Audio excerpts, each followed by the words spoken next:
On nous a longtemps raconté que la guerre contre le terrorisme opposait, d'un côté, des États qui protègent, et de l'autre, des groupes armés qui détruisent. Mais il arrive parfois qu'une décision de justice fasse voler en éclats ce récit trop simple et oblige à regarder un troisième acteur, souvent invisible dans les reportages de terrain, l'économie, ses intérêts, ses compromis, et parfois ses transactions avec l'inacceptable. Ce 13 avril 2026, à Paris, un tribunal a posé sur la table une question brutale.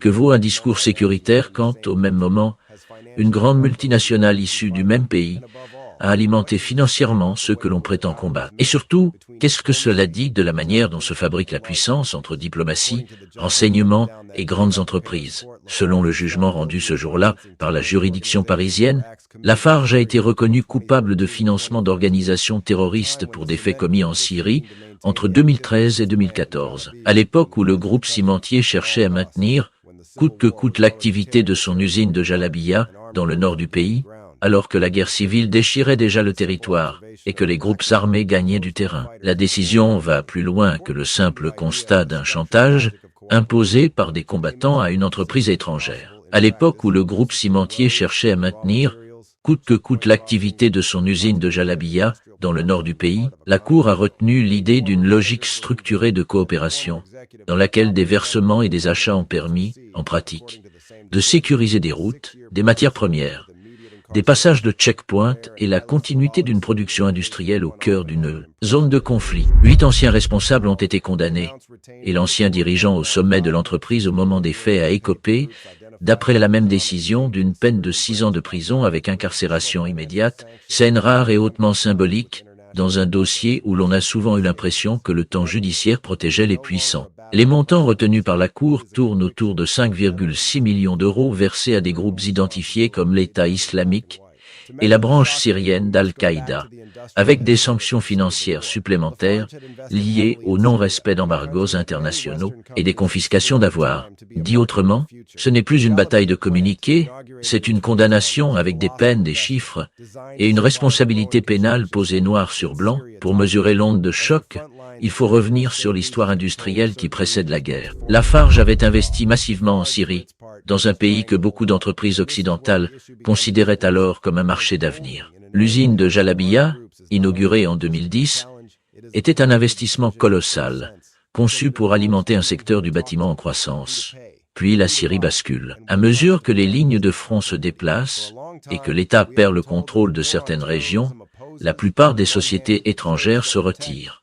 Lafarge, elle, tente de tenir. Et c'est là que le dossier devient explosif, car tenir dans une zone tenue par des groupes armés, ce n'est pas seulement un défi logistique, c'est une décision politique au sens plein, parce qu'elle implique de choisir à qui l'on parle, qui l'on paie, à qui l'on achète, et quel prix on accepte de mettre sur la continuité d'activité. D'après les éléments judiciaires évoqués au fil des années par plusieurs médias et récapitulés dans la procédure, le mécanisme reposait sur une série d'arrangements, des paiements pour laisser passer les camions, des frais imposés au checkpoint, des achats de matières premières auprès d'intermédiaires opérant dans des zones contrôlées par des groupes armés, et une forme de taxation adossée à l'activité commerciale. Un détail est central. Le dossier ne décrit pas seulement une extorsion ponctuelle, mais une organisation dans la durée, au point que l'activité aurait été indexée, directement ou indirectement, à ce que l'entreprise vendait et transportait. Sur le terrain syrien, cela signifie que l'argent n'a pas seulement évité des problèmes à une entreprise. Il a aussi contribué à financer une machine de guerre qui, à cette période, se renforçait, recrutait, achetait des armes et consolidait son emprise territoriale. Dans l'écosystème de l'État islamique, où les ressources venaient d'un mélange de pétrole de contrebande, de raquettes, de pillage, de taxation et de rançon, chaque flux régulier compte. Et quand ce flux provient d'une multinationale, il prend une valeur particulière, celle d'une rente prévisible. Le dossier Lafarge n'est pas nouveau pour l'opinion publique. Il traîne depuis une décennie, nourri par des enquêtes de presse, des plaintes d'ONG et des rebondissements judiciaires qui ont souvent donné l'impression d'un labyrinthe. En France, l'instruction a progressivement exploré plusieurs volets, le financement de groupes terroristes, la mise en danger de salariés et même, à un moment, la question de la complicité de crimes contre l'humanité, sujet hautement sensible sur le plan juridique. Cette complexité explique aussi pourquoi l'affaire est devenue un révélateur. Un révélateur de ce que peut produire la mondialisation quand une entreprise opère dans un État en ruine, quand la frontière entre négocier pour survivre et payer pour prospérer se brouille, et quand l'intérêt économique devient un argument pour retarder l'évidence. Autre élément majeur qui pèse dans la perception publique. L'affaire a déjà connu un volet américain retentissant. En 2022, Lafarge SA et Lafarge Cement Syria ont plaidé coupables aux États-Unis pour conspiration visant à fournir un soutien matériel à une organisation terroriste étrangère, et l'accord financier avait atteint environ 778 millions de dollars, l'une des amendes les plus lourdes jamais imposées dans ce type de dossier. La communication du ministère américain de la Justice avait insisté sur l'idée qu'une entreprise, pour protéger ses intérêts, avait accepté de traiter avec l'État islamique. Ce détour par Washington est important, parce qu'il montre qu'on n'est pas face à un simple scandale local, il s'agit d'un cas mondial, jugé sur 2 continents, et qui expose un sujet que beaucoup de gouvernements n'aiment pas voir surgir. La sécurité peut se dire priorité nationale, tout en cohabitant avec des arbitrages économiques qui, eux, ne connaissent pas la morale. Mais le point le plus politiquement sensible, celui qui transforme une affaire d'entreprise en question d'État, se situe ailleurs, dans ce que les autorités françaises savaient. Et à quel moment? Des révélations publiées, notamment dans la presse française, ont fait état d'une note attribuée au renseignement extérieur, datée de l'été 2014, classifiée à l'époque, décrivant l'environnement dans lequel l'usine continuait d'opérer et mentionnant la nature des arrangements permettant cette continuité. Le débat n'est pas de savoir si l'État a ordonné les paiements, un seuil que la justice, selon les éléments rapportés, n'a pas retenu, mais plutôt d'interroger la zone grise entre information, tolérance, protection d'un actif stratégique et absence d'intervention décisive.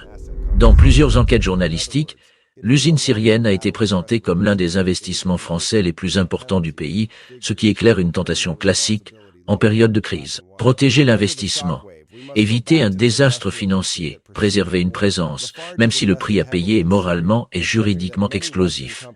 Et c'est ici que l'histoire déborde la Syrie. Parce que l'État islamique, ce n'est pas seulement Raqqa ou Mossoul à l'époque de son apogée. C'est une marque, une méthode et un réseau qui a essaimé. En Afrique de l'Ouest et au Sahel, la galaxie affiliée à l'État islamique s'est structurée autour de plusieurs branches, dont l'État islamique en Afrique de l'Ouest, souvent désigné par l'acronyme ISWAP, issu d'une scission dans la nébuleuse Boko Haram, et l'État islamique au Grand Sahara, actif dans la zone des 3 frontières entre Mali, Burkina Faso et Niger. Les rapports occidentaux, notamment américains, ont régulièrement insisté sur la dimension transnationale des circuits financiers, usage de réseaux informels de transfert, collecte de taxes locales, revenus issus des trafics et redistribution à travers des relais régionaux. Le principe est simple. L'organisation n'a pas besoin de transférer des millions en un virement bancaire international pour survivre. Elle a besoin d'un système agile, fractionné, difficile à tracer, où l'argent circule par petites veines, mais alimente un même corps. C'est pour cela que certains observateurs relient le financement en Syrie à la montée en puissance des franchises africaines. Non pas parce qu'un euro payé à un checkpoint syrien se retrouverait mécaniquement dans une attaque au Burkina Faso, mais parce que la période 2013-2014 correspond au moment où l'État islamique, au sommet de sa puissance territoriale, a consolidé des méthodes, des liens, un prestige et des capacités de projection. À ce moment-là, chaque rente économique renforce une structure qui ensuite exporte ses savoir-faire, administration clandestine, propagande, recrutement, tactique militaire, et parfois une ingénierie financière qui s'adapte aux réalités locales. Et pendant que ce réseau se transforme, le Sahel devient l'un des épicentres mondiaux de la violence djihadiste, avec une multiplication des attaques, l'effondrement de zones rurales entières et une crise humanitaire durable. C'est là que le contraste devient politiquement insupportable pour beaucoup d'Africains. Au même moment où la France déployait des soldats au Mali en 2013 dans l'opération Serval, puis installait l'opération Barkhane à partir de 2014, Paris se présentait comme un rempart contre l'expansion djihadiste. Sur le terrain, l'engagement militaire français a été réel, coûteux et meurtrier, avec des pertes françaises, des opérations de ciblage, des coopérations avec des armées locales.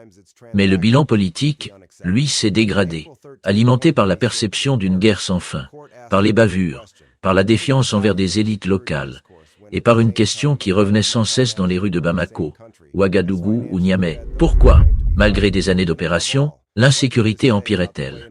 À partir de 2020, une série de coups d'État, Mali, Burkina Faso, Niger, a reconfiguré la région.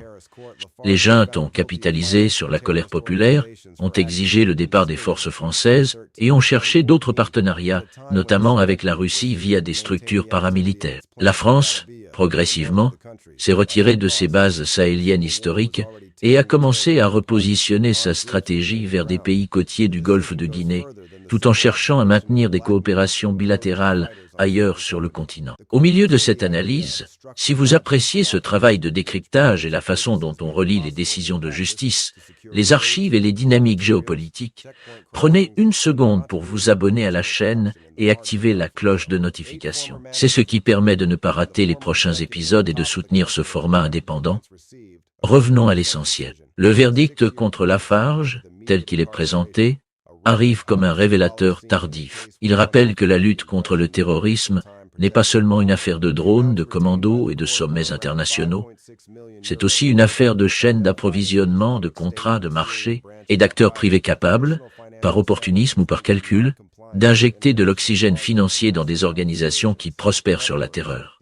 Cela n'accuse pas automatiquement un État d'être complice, mais cela pose une question lourde. Comment un pays doté d'un appareil diplomatique et de renseignement parmi les plus performants a-t-il pu laisser se développer une situation aussi explosive sans la briser ou sans empêcher que l'argent parte? Même si la justice estime que l'État n'a pas commandité les versements, la simple possibilité d'un savoir non suivi des faits nourrit une crise de confiance, d'autant plus que la France, dans le même temps, justifiait ses opérations extérieures par l'urgence de combattre les groupes armés. Cette affaire s'inscrit aussi dans une autre réalité, celle des intérêts économiques et industriels liés à la défense. La France figure parmi les principaux exportateurs d'armement au monde, avec des records de prise de commande à l'export au début des années 2020, portés notamment par les avions de combat, les navires, l'artillerie et les systèmes électroniques. Or, les États en situation d'insécurité achètent, modernisent, demandent du renseignement, de la formation, de l'équipement. Ce n'est pas une théorie du complot, c'est une mécanique froide. L'instabilité crée une demande sécuritaire et cette demande devient un marché. Cela ne signifie pas que Paris souhaite l'instabilité, mais cela crée un conflit d'intérêts structurels dont les opinions publiques africaines sont de plus en plus conscientes. Quand une entreprise française est condamnée pour avoir alimenté financièrement un réseau terroriste à l'étranger et que, parallèlement, la France propose formation, coopération, équipement aux pays qui subissent les attaques de ce même écosystème djihadiste, la question de la cohérence devient inévitable. Il reste enfin un angle souvent oublié, celui de l'impunité relative au regard des gains. Dans le volet américain, l'amende a été massive. En France, les montants évoqués dans la décision apparaissent, à l'échelle d'un géant industriel, comme plus limités, ce qui nourrit un sentiment d'asymétrie. Les grandes entreprises peuvent-elles considérer ces sanctions comme le prix d'un risque, plutôt que comme un véritable mur pénal? C'est tout l'enjeu de ces procès. Faire comprendre qu'on ne gère pas le terrorisme comme une ligne budgétaire, et que les zones de guerre ne peuvent pas devenir des espaces où le droit s'évapore. Au fond, ce que raconte ce dossier, c'est la collision de deux temporalités. La temporalité judiciaire, lente, qui finit par nommer des responsabilités des années plus tard, et la temporalité géopolitique, immédiate, où les décisions prises dans un bureau parisien ou dans un conseil d'administration peuvent produire des effets en cascade dans des villages syriens, puis, par ricochet, dans les campagnes du Sahel où l'on enterre encore des civils et des soldats au rythme d'attaques devenu quasi hebdomadaire. Le tribunal, lui, a répondu à une question pénale. Des faits, des versements, une culpabilité. Mais la question politique reste entière, surtout pour les sociétés africaines. Comment négocier des partenariats sécuritaires crédibles avec des puissances dont les intérêts économiques, les réseaux d'influence et les zones grises ont parfois croisé même indirectement les forces de déstabilisation, et comment exiger, dans ces relations internationales, des garanties de transparence qui ne soient pas des slogans, mais des mécanismes concrets de contrôle, de redevabilité et de rupture avec les logiques du business as usual en temps de guerre. C'est précisément là que cette affaire dépasse Lafarge. Elle oblige à regarder les conflits comme des marchés, à regarder la lutte antiterroriste comme un récit qui peut masquer des contradictions, et à admettre que, dans l'ombre des opérations militaires et des grands discours, il existe des flux d'argent, des arbitrages, des intérêts, qui peuvent faire basculer l'histoire. Dites-moi en commentaire ce que vous pensez de cette affaire, non pas sur le registre de l'émotion, mais sur celui des faits, des responsabilités et des implications pour l'Afrique d'aujourd'hui. Et partagez cette vidéo à ceux qui veulent comprendre comment une décision de justice à Paris peut résonner jusque dans les lignes de front du Sahel.